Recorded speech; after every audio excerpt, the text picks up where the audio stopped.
Bonjour, morning brief du 7 septembre 2018.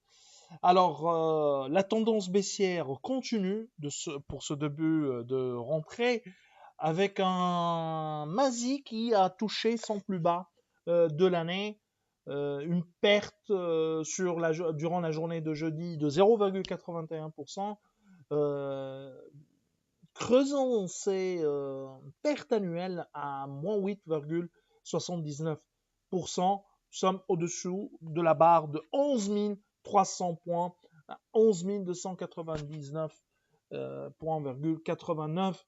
Volume toujours au-dessus de 100 millions de dirhams, plus précisément à 120 millions de dirhams, dont 22,576 millions de dirhams pour Tisaret El Maghreb, 22 millions 100 pour Tijari Wafé et Cozumar qui a fait l'objet de 14 millions de dirhams d'échanges. Pour ce qui est des variations, Naql progresse de 9,77%. On avait parlé déjà des résultats de Naql et le commentaire existe sur notre chat.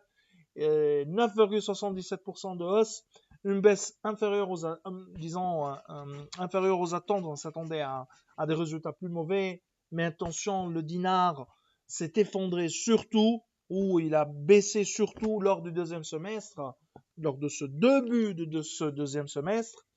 Nexens Maroc augmente de 8,70%, Atlanta 4,46% et HPS 2,20%.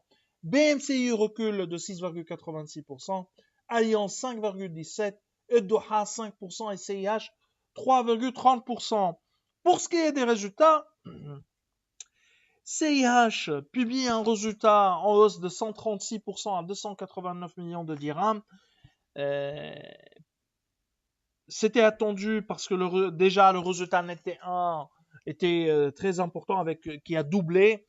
Pareil pour le résultat de T2, on est à 163 millions de dirhams, plus 29% en rythme séquentiel, ce qui est une bonne nouvelle.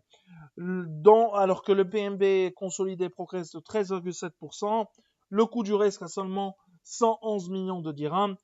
Alors nous, on table sur l'année un résultat net part du groupe autour de 500 millions de dirhams, donc on est bon pour le moment. Nous sommes à alléger avec un target price à 311 dirhams. Sam Assurance, résultat en hausse de 9,4% à 279 millions de dirhams.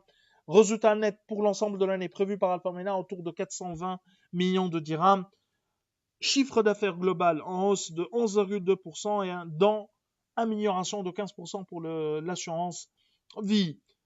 Il y a eu également des modifications de changements au niveau de la gouvernance de Sam Assurance, bien sûr. Le groupe sud-africain a pris les rênes de l'assureur et a nommé ses propres hommes, sa propre équipe pour diriger Sam Assurance. Alors, je vous remercie pour votre attention. Au revoir, à lundi prochain.